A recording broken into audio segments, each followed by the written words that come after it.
Welcome to Conversations from the Edge of Consciousness. I'm your host, Kristine Madera. For me, and possibly for you, the inner world of consciousness has always been much more real and way more fun than the so-called real material world. Growing up, I thought I was alone in this, but I'm not. There are a lot of us, and far too many have no one to talk to who shares this experience. I've been lucky to cultivate a community of friends who love to talk about the energies, ideas, and vibrations that are pushing the edges of our own consciousness, as well as our collective consciousness. In Conversations from the Edge, we share our conversations with you. Welcome to Conversations from the Edge. This is your host, Kristine Madera, and we're back today with Jana Roemer. And Janet has synthesized 20 years of study and 13 years of teaching into her two great loves, astrology and yoga nidra. And with that, she created astro nidras, which is a lying down meditation where the body relaxes to a deep state while awareness remains online. It is a practice of awakening to the multitude of transitions that life has to offer and a cure for the busy mind. When we talk to Jana, we talk about the astrology of each month, but also how astrology lives in the body and what we need to know in order to navigate and grow each month using astrology as our personal life coach. So welcome, Jana. It's always wonderful to have you here. Thank you so much for having me. It's been a really fun exercise to go through each month with you. It really has. And so this month we are going into Sagittarius. And before we got on this call, you were talking about how it's really starting to become a rip-roaring time. So why don't you tell us a little bit about Sagittarius and then what it is that we're in for as we move forward? Yes, I know. I was saying to you, and I'll just repeat it. It seems like things couldn't get more. And then I look at the astrology and think, wow, it's still getting more. Like there's still more. There's still stuff. Yeah. And I think as we move towards the winter solstice, which is right at the bridge, like the winter solstice is where Sagittarius turns into Capricorn. Mm-hmm. There's quite a bit of peak stuff happening there, but the setup comes, I mean, we've been setting up for 2 years. 3 years, 10 years, who knows, forever, for all eternity for this time. Wow. But Sagittarius season is actually really nice because it's a time where hope is restored, where faith is restored, where there's more optimism and positivity. And Sagittarius is a reprieve from Scorpio. I've mentioned this in previous podcasts, but as a sun moves from one side into the next, it's like we are bouncing through the opposites. And so where Scorpio season is where we really explore the shadow and embrace the shadow, and there's lots of secrets and betrayal and you know, I call it the drug, sex, and rock and roll sign. You know, there's addictions and divorce and all kinds of things and death that we face in Scorpio season. And Sagittarius season is the return of the light. We go from the deep, murky and all the different kinds of waters of Scorpio into this transformative fire. It's a mutable fire. And so just like, you know, in a spiritual practice from the Yoga Sutras, they talk about tapas, the fire of transformation, or these austere practices that we do that you can't do it without being changed. And that's what happens here in Sagittarius season is we step towards that alchemical fire that transforms us into whatever we need for the coming season, which is winter. You know, we're still in technically autumn right now. So I really like it. It's a time of spiritual practice. It's a time of restoring your relationship with source, however you define that. And some people will put religion in here, and some people are like, there's no room for religion. This is between you and God. You know, like that's just getting in the way. This is the direct line to source, you know? And you look at the symbol, it's an arrow, or you look at the animal or the embodiment symbol, and it's the centaur. So it's a horse's torso, or it is the legs and the torso of a horse with the body of a human to make a demigod of the centaur. And that centaur, if you remember, when I was a kid, we had Hercules cartoons. But the centaur always had an arrow, and you'd pull that arrow and the arrow would point the direction that we are going. And so what we're doing in Sagittarius season also through this alchemical fire is we are refocusing our awareness on truth, on source, on our own purification. Wow. And yeah. And so we're polishing the lens of our life and we're getting clear on where we're pointing the arrow. And what's interesting is that physiologically in the body, Sagittarius lives in the legs, like these big quad muscles and hamstrings, and in your glutes, like the power of a horse's legs, and so if somebody was a runner, or not a runner, pardon me, this would be a great time to maybe do a 4-week experiment with running or exercise your legs in some way, whether it's finally getting that Peloton bike, but something to exercise your legs or to be in your legs. Maybe it's squatting, maybe it's running, maybe ski season starting for, where I am, we're getting closer up in Canada. But yeah, using your legs because it's time to get going.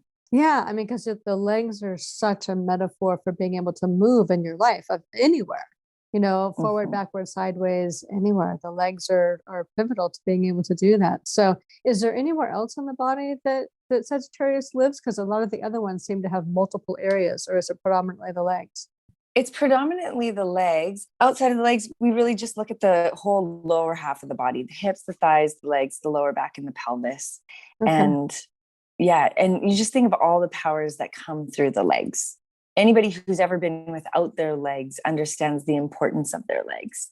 And if we look at, when you're working out or running, think of all the endorphins and the blessings of that kind of exercise. And so we're being asked to stay active. We're being asked to move some of the stagnant energy.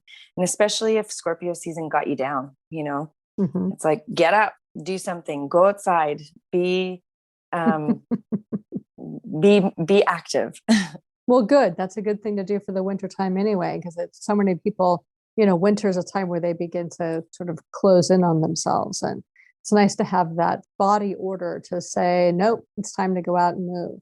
Well, and the other part about Sagittarius, which is maybe perhaps thought of as an opposite in some ways, is that it's also known as the philosopher. And a philosopher needs to get out and see the world in order to expand their horizons. And so in Sagittarius season, it is also about the adventure and exploring and peeking in the window of a foreign culture, or maybe even jumping on a plane and going to explore foreign territory or foreign lands.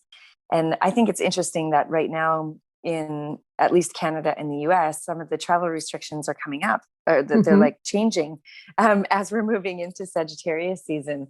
I love watching how the world collaborates with astrology without knowing it. Definitely. And for people who can't travel like physically for whatever reason at this point, one of the things I love about streaming services is that you can watch programs from all over the world. Yeah. So even from the privacy of your own home and your Netflix account, you can begin to explore the world without having to actually get on a plane if that's not going to work for you. Or you can go the other way, because it also contains dreaming and your deep psychology with this philosophical side. You could go and explore your subconscious mind. We put dreaming often in Pisces, but Pisces and Sagittarius are co-ruled by Jupiter. And when we're looking at that great expanse, we can go to the great expanse external, or we can go to the great expanse internally as well. And so we also include in Sagittarius season all of our belief systems. And for some people, that is an incredibly foreign land to look at the lens through which you see the world, or to dig in and examine, what are my limiting beliefs? Why do I keep stumbling on the same block all the time? And maybe it's not out there, maybe it's in here, and there's something to explore with my perception of reality, of Yep. my reality that's in the deep subconscious. And the perfect thing to do on the heels of Scorpio, where everything's probably been like mucked up and brought to the surface. So what are we in for this Sagittarius season? Okay, so it starts off all right, nothing too dramatic. We have Neptune stationing direct on, well, I'll start on November 24th.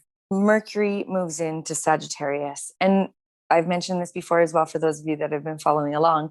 Mercury never ventures too far from the sun. It's either always in the sign before or the sign of or the sign after the sun. But on the 24th right away, so Mercury moves into Sagittarius.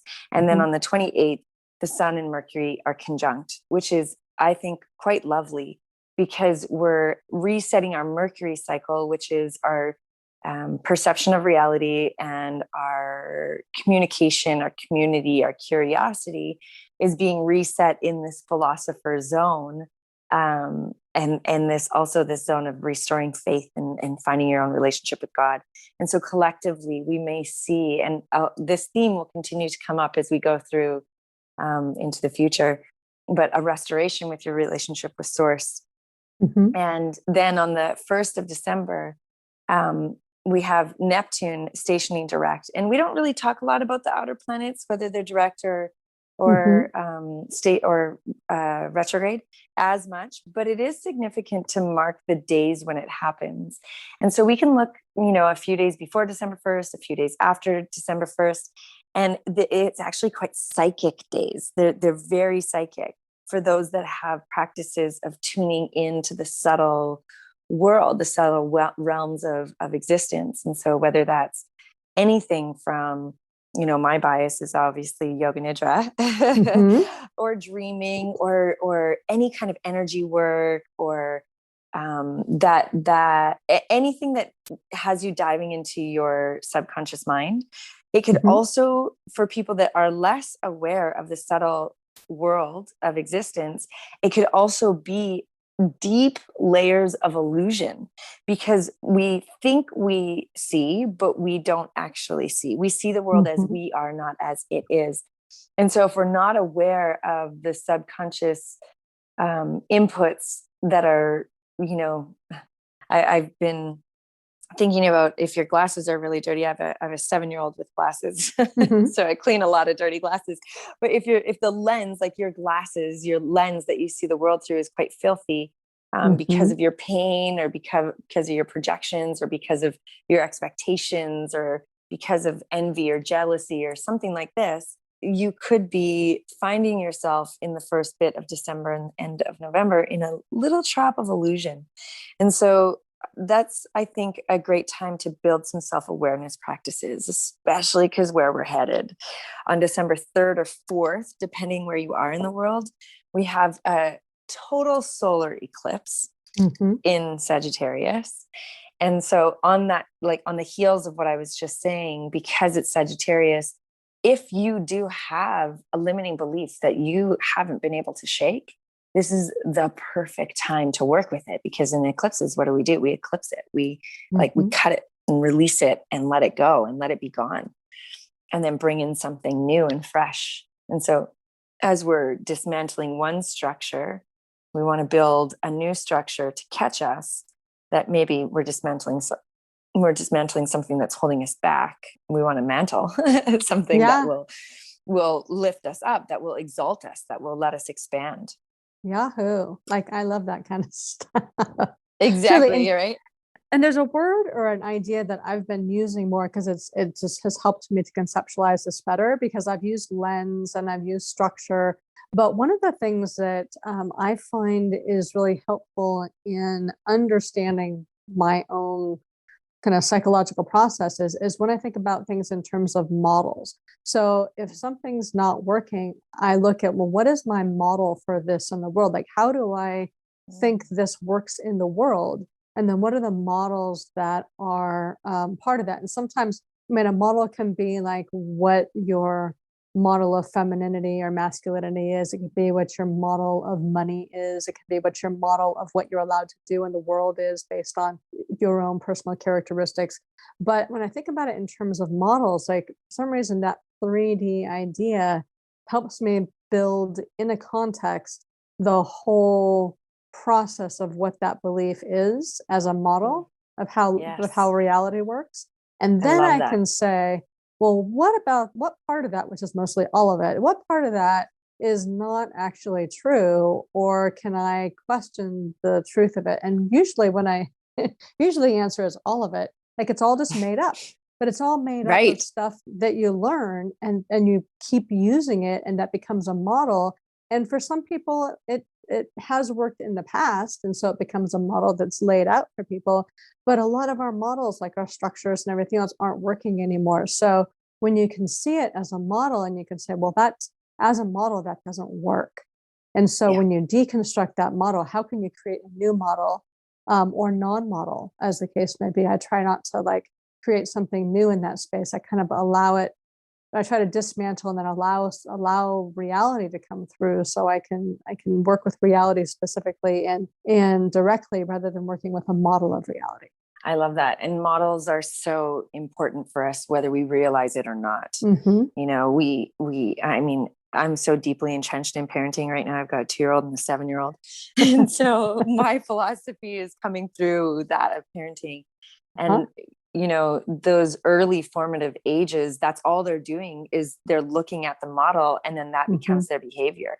And so if we're adults and we're trying to reparent ourselves, looking at that model, and then let's say somebody didn't have a healthy father or authority figure in their life, maybe one of the first things to do is identify that, wow, I am modeling the behavior that I witnessed as a child, but I would like to model my behavior after this person instead. And so how do I get, well, a word that one of my teachers, Tanis Fishman, used the other day, I had an amazing conversation with her. She said that she's playing with the idea of de-networking. So we're networked into something, and we've got to de-network from one and then network into a new model in this case, that's great. Like with this example. And so you're basically taking all these little tendrils of your nervous system and your endocrine system and the images that you hold that are so deep in the subconscious that you don't necessarily see them, but then they get expressed out, and you're de-networking from the old model and then re-networking yourself into the new model as you study that behavior. And you start to learn, wow, okay, I want to be somebody who, instead of having a short temper, I want to have more spaciousness and more patience in my life.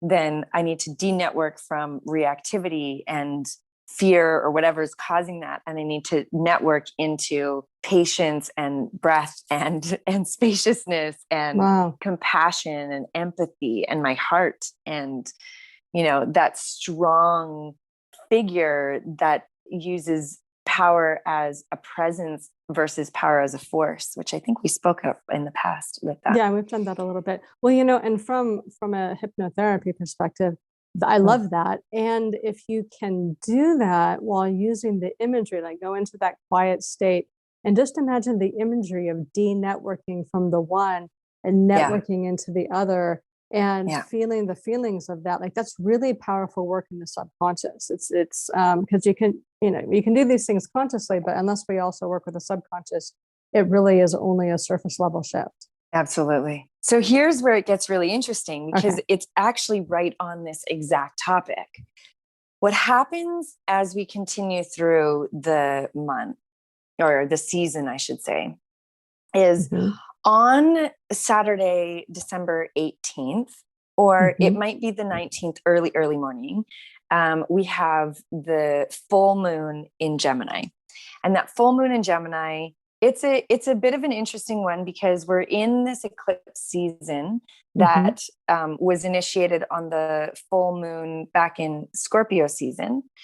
But this one, we're in the energy of the eclipse, but it's not exactly an eclipse. It might be very, very partial. I would have to relook. I think it's within 12 degrees, so partial. But this one, it has a lot of helpful energy from Jupiter. And Jupiter is the ruling planet of Sagittarius. So we're further expanding all of these themes that we just spoke of, the getting active, the mutability, the alchemical power of transformation when you go and do your good spiritual austere work, your philosophy, your deep dive into the subconscious mind, the de-networking and the re-networking and all of that stuff, all this modeling that we're talking about. That is all getting expanded on that full moon. And then the very next day, we have Venus stationing retrograde in Capricorn. And this Venus retrograde in Capricorn, I just feel like this is going to be a massive shift in consciousness because of a few things. One is, it's where we have the United States is having the Pluto return starting late February, or I should say late February of 2022. So right around the corner. I know it seems 2022 is far away, but it's literally right around the corner. Yes, it is. And Pluto and Venus are going to do a little dance. And so for the non-astro people, Venus represents the feminine, our relationships, nurturing, prosperity, harmony. It is our desires and the way that we create more beauty and luxuriate in our pleasures, right? Wow. And Pluto is death, transformation, and rebirth, and it shows you your power. It shows you where your power lies. And Pluto does not mess around, right? Like Pluto does not care about your comfort. Pluto is just like, it's time, get down to it. I don't care how lovely your dinner is. I'm coming in to bump into it, and we're going to deal with a few things here. And Pluto and Venus throughout this retrograde period, before she turns retrograde, before she stations retrograde, she has one conjunction with Pluto, and I believe that's on the 11th. And then once she stations retrograde, it'll actually be more into Capricorn season, but as some foreshadowing, she has two more conjunctions with Pluto, meaning we're going in, and the feminine is coming in for a reckoning. That when she stations when she stations retrograde, and when these first Pluto conjunctions happen, Mars is getting a little bit of a butt kicking. And so the masculine is getting their butt kicked a little bit. And then Capricorn as an archetype is all systems and structure and authority and everything that's just been taking a beating because of the Pluto activity that's been happening there, whether it's the Pluto-Saturn conjunction, the Pluto-Jupiter conjunction, this Pluto return for America, this retrograde, this Venus retrograde that's in there. It's just so much activity in there. And we can see, all systems and structure have been they've been in it. Like our medical system, our governmental systems, our education system, our postal system, we haven't even really got into our communication systems yet. But that's actually another really interesting thing that happens as we sneak into Capricorn season. So I'll save it for the Capricorn season conversation, but foreshadowing, it's like there's a bit of a wrecking ball coming in between the masculine and the feminine, like the feminine coming in and saying like, hey, wait a minute, you're wrecking things for my baby's future. What are we doing? Like, let's get our heads screwed on straight here. I like all the different things that are going on. And I don't really know exactly how it's going to look because there's so many different topics. I think too, sometimes we talk about masculine and feminine and people almost always go to men and women. Like it's about the male figure and the female figure, but masculine and feminine are alive in everybody. And they are, like the yin and the yang energies. And we've been very heavy in the yang energy, which is a masculine energy, but it doesn't necessarily mean men, although it's represented by men in the yang system. And the feminine energy being represented by the yin, and that being what's on the rise. But when we look at some of our social structures, and the one that I've been really spending a lot of time pondering recently is kind of the way that we choose to sustain ourselves economically or whatever in our systems now. Very male dominated in the sense that you need to earn you need to earn your worth. You need to earn the money in order to survive. You need to, do all these things that basically you're cut off from nourishment, sustenance, and those kinds of very feminine energies until you do the very masculine thing of earning enough money to survive. And if you don't earn enough money to survive, you don't deserve to survive.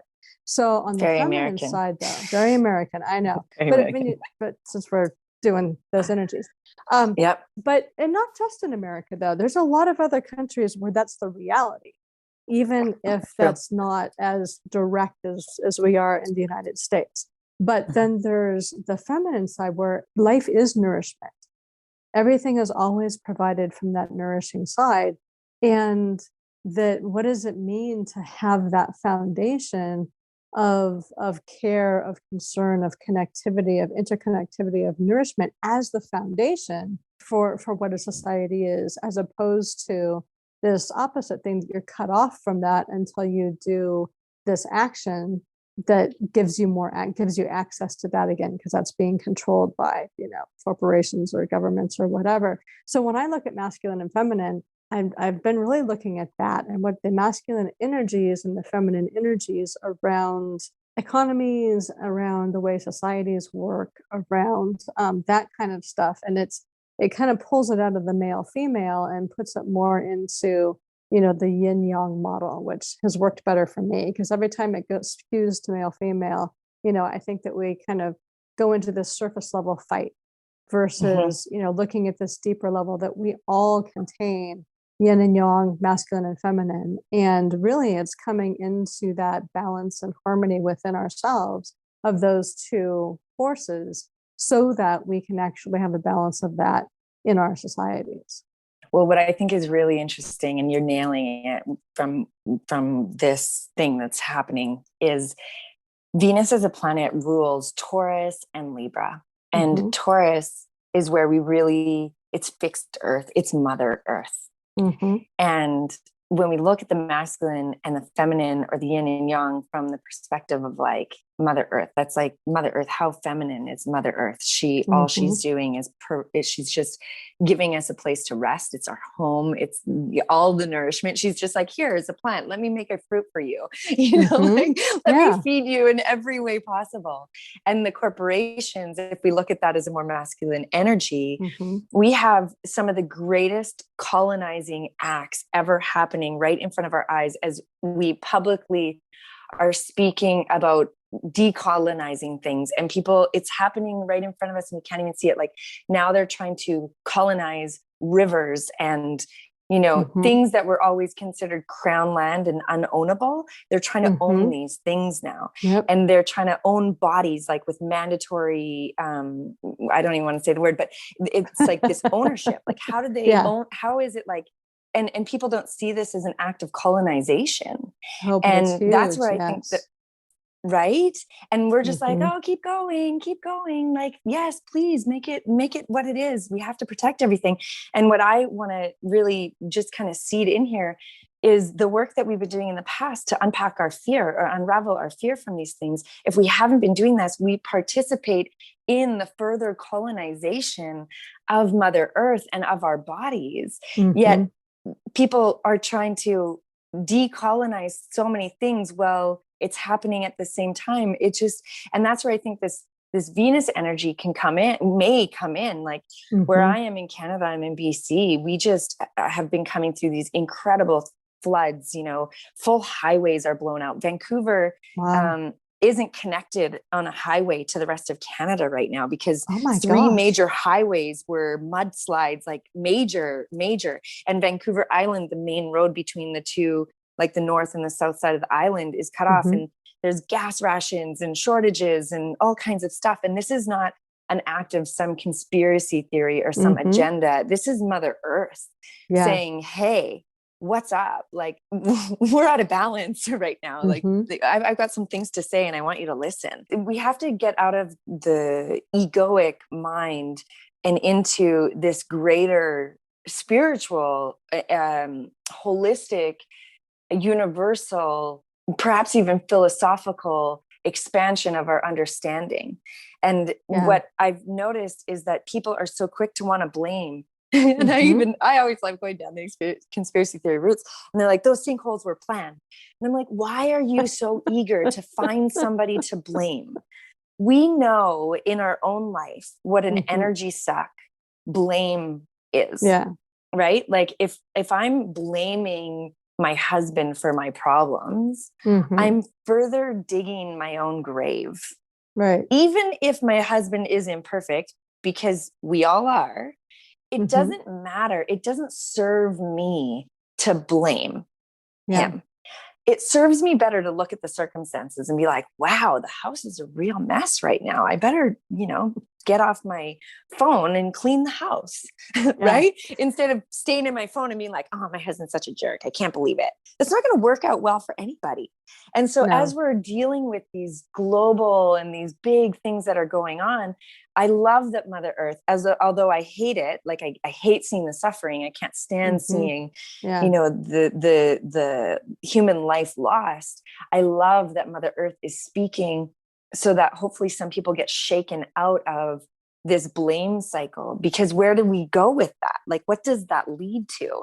And this is where this Pluto return for America is so important for us to be looking at other societies and cultures as they've gone through their own Pluto returns, which in many cases, it has a major fall in the culture because they get stuck in blame and fighting each other instead of saying, shit, okay, we're in a situation. What are we going to do about this? Like, how can I stand up and be part of the solution, which is very different than the part of the problem? Well, and you were talking about, the Venus and the feminine and that kind of thing as well. And one of the things that we really need to in America and, also around the world is that value shift. And I think that's what's coming up with this is taking a look at what that primary value is. Because right now, it's around corporations and ownership and profit and all that kind of stuff. And trying to use those things and power, the governmental power, to try to, well, none of them are really good at solving any problems, but they're very good at blaming and trying to kick things down the road. But when we look at like the values at play, so Elon Musk said something recently, and I don't have a direct quote, but I can talk about the quote. And he's very into like the whole AI and what's going on with that. And he's done some stuff with AI that I really disagree with. But he said, as a business person, I have to go down this road so that I stay ahead of the game. So basically, he was saying, I'm creating things with AI that I think are really dangerous for us as humanity. But because the model is a business model, I don't have a choice except to go down this road. And then the other part of what he was saying is, I don't think these things are good for humanity. But basically, we don't have a model in which we set that value out as what's more important for humanity as a species and elevate that value over what's important for like the bottom line. So we've got this value conflict between basically human survival as a species. If you look at climate change and you look at all the other things that are coming up and where we're moving with that, and with the dynamics of corporations and profits and governmental power, which don't have a metric for success that actually involves the survival of the human species. So we actually really need that value shift if we're going to solve any problems without everything having to fall apart in order to do that. Because Mother Earth is speaking quite loudly. And she'll continue to do it. But that's, I think, this core value shift from prioritizing masculine values over feminine values to having more balance with that. Like, how can you make the survival of the species and the thriving of everybody? I mean, really, there's no benefit to having 3/4 of the world's population suppressed in what they can do, because there's all these gifts and gifted people that can't then bring their gifts out to the world. So how do we actually help everybody to thrive in a way that still, operates in a level of personal freedom and individual responsibility and these kinds of things, so that we're more balanced as opposed to this single metric of whatever is valuable or whatever makes a profit is inherently valuable, and we need to go down that road even if it violates other very deep values that we hopefully have somewhere.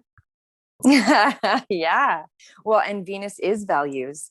And Venus okay. as a ruler, I started to say, is Taurus, but also Libra, which is justice and balance, And so you really nailed it. You really nailed it with that. It's exactly right. And can we as a humanity make that shift? That's the big question, isn't it? Yeah. I That's listened to this really incredible podcast the other day with this. He's a professor of clinical philosophy and also a statistician. And he studies history and human behavior as well. He didn't speak to say we should do this or we shouldn't do this. He didn't say these leaders are right and these leaders are wrong. That wasn't the conversation. And it was a completely different conversation than I've ever heard before. What he was speaking of was the hurting nature of human behavior. And when we have such a strong shared value of collectivism, like to do the right thing, paired, and I'm totally paraphrasing, but paired with a sustained anxiety or trauma event in history, what we typically see is there comes to a tipping point where the government no longer controls the behavior or the way that humanity moves. Yeah. Instead, the humanity starts to take over, and the demands become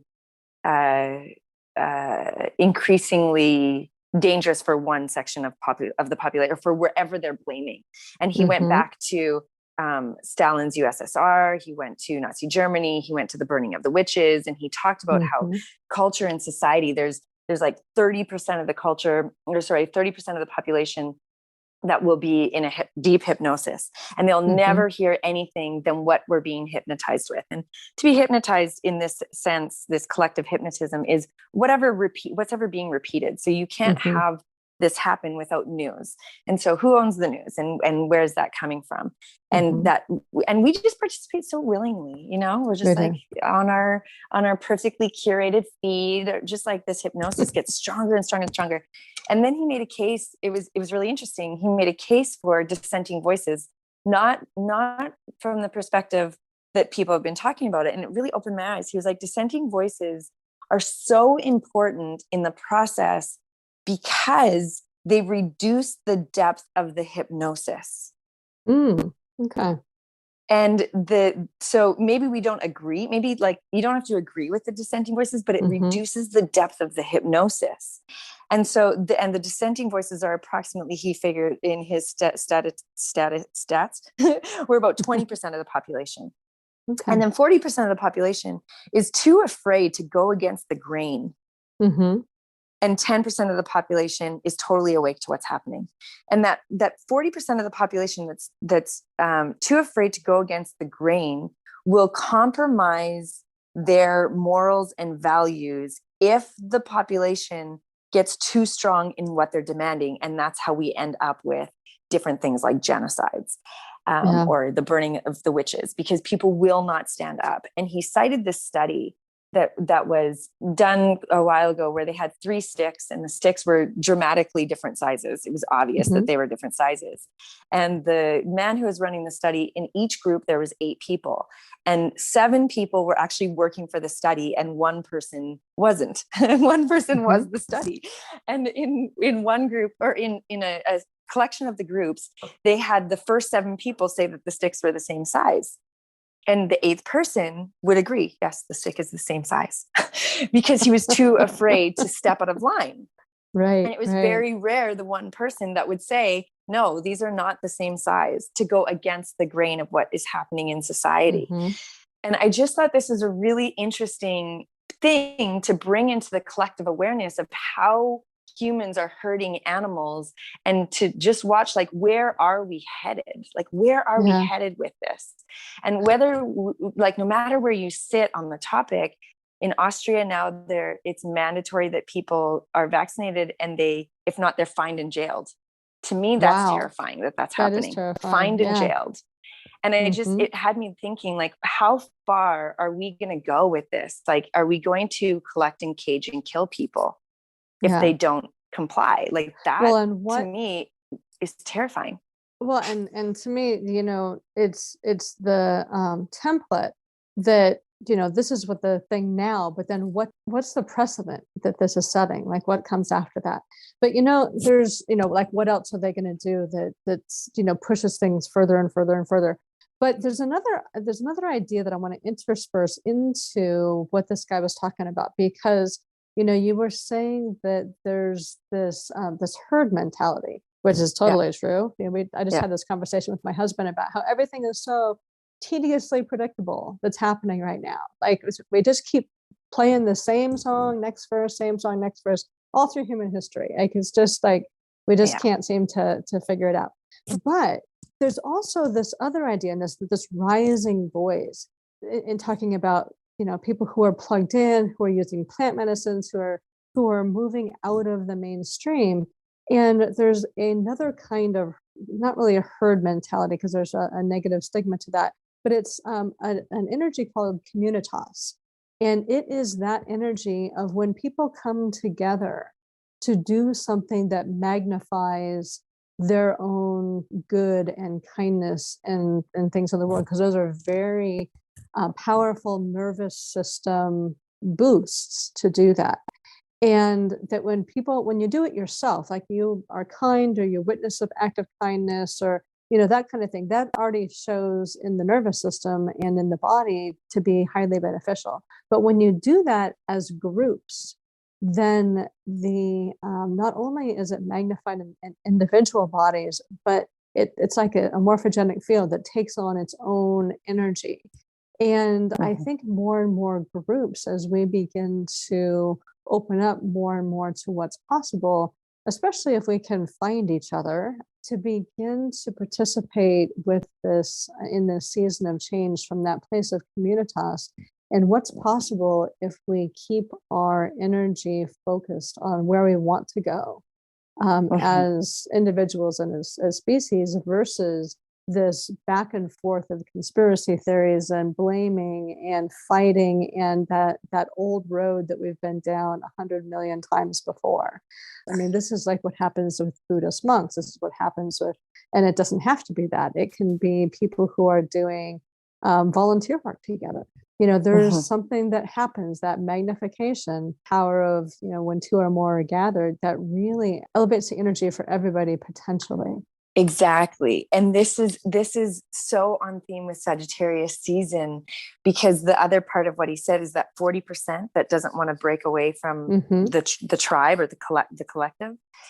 If groups arise like that, yeah, people have the courage to step out of it.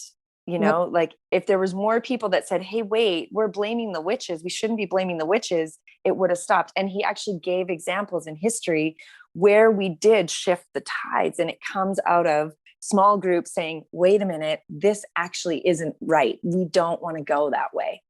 And this is the way that we want to go. And so that rise in Sagittarius season is the where are we pointing our arrow? And it is the courage to be a lone wolf, to step away and be like, actually, I got to go this way. My heart says, my moral says, my spirituality says, my purpose and path in this life says, I got to go this way. And I'm sorry that I'm separating from you, but I'm going to go. And then you find your own little community that then begins to grow as more people step away from the path that is the collective hypnosis and more towards the path of humanity. Like we've got to restore our humanity right now. Every painful time in human history, I always remind myself of this when I think we're all, going off a cliff, is that every time in human history when there's been, things going on, and you can look in recent history too, there's always been groups that have thrived within that. And sometimes they're just small collective groups. Like, a lot of the monasteries and things like that came up in very turbulent times that were themselves places of philosophy, of learning, of expanding into what was possible. And other kinds of communities that have thrived during these times. So even if you look around and you think, I don't know how that could possibly happen, how could that change the world? It doesn't necessarily mean it's going to change everybody's world for everybody, but it can change your world for you. And the more that we have these small communities, the more that 40% are like, yeah, I'll take that, please. Yeah. And the more that becomes available to everybody else. So I do think that's what we're there for. And I really think that's kind of in my expectation or anticipation of the Pluto return in the United States. Those are really our questions: is, are we going to choose to thrive together, or are we going to choose to fight apart? And I'm working toward the thriving. Oh, me too. I'm with you 100% on that. This Pluto Venus is going to hopefully open up some of these more tricky conversations to have. So thank you for having a tricky conversation with me. Oh, totally. These are my kind of conversations I love. So what else, is there anything else we need to know about Sagittarius season before we wrap this conversation up? Well, I think just foreshadowing for Capricorn season is where it starts to get real. And I would say in Sagittarius season, if you haven't already done so, make some plans to do something intentional on the winter solstice, which is the last day of Sagittarius season and the first day of Capricorn season, because we are like right at that juncture. There's so much shifting and changing. And so just as a little cliffhanger. So what kind of intention, like when you talk about making intentions, what kind of intentions would be really good for the winter solstice this year? Well, I think if people are doing their work of examining their beliefs and examining where they're following a crowd that isn't necessarily the crowd they want to follow, or they're examining their contribution to their purpose, are you living your purpose, right? Like these are all big questions of Sagittarius season. And if you're not, to redirect course. And so at Capricorn, the winter solstice, it's the beginning of a new season. So when we switch seasons on the equinoxes and the solstices, it's a time of new beginnings. But if we don't think about what we want to shed before we get there, then it's harder to really step into that change. And so your work is to, I don't want this. I don't want this. I'm putting this in the fire. I'm putting this in the fire. You know, I'm releasing this. I'm getting rid of that. I don't want to go there. And that's the prep work. And then the intentionality is first of all, stillness for the winter solstice. It's stillness. We're actually going into such a yin season where you're pulling all your energy inward. I'll talk about this a lot more in the next Capricorn podcast, but you're pulling all your energy inward and actually getting still and listening. So it's a time, first of all, of inaction. Like, whoa, what is happening? And can you get a greater, more expansive understanding of the whole before you take another action? So that would be where I would begin with that. Okay, very good. All right, so we all have our homework assignment for the winter solstice, and you can find Jana's information on conversationsfromtheedge.net or in the show notes. And you will also find a link to her Attuned to the Moon website where you can get 50% off the Expander Pass. And we hold a winter solstice retreat as well at Attuned to the Moon. Oh, perfect. And so if you don't know what to do, come join us. Yeah, absolutely. It's a great thing to do, especially if you're new to all this. You need some guidance and direction as we begin to shift into this very powerful season. All right, Jana, it has been wonderful talking to you as always, and I am really looking forward to our next conversation. Me too. Thank you so much for having me. This is your host, Kristine Madera. I hope you've enjoyed this conversation from the edge of consciousness. You can find all our conversations at conversationsfromtheedge.net. You'll also find links to schedule a private conversation with me or any of my friends, as well as tools to help you expand your own consciousness and explore what's possible for you outside the boundaries of your current perceptions. Feel free to use this podcast to start your own conversation by sharing it with friends, on social media, in your blog, or even in your own podcast. And as always, live the adventure of pushing your own edge. It's the most amazing adventure there is.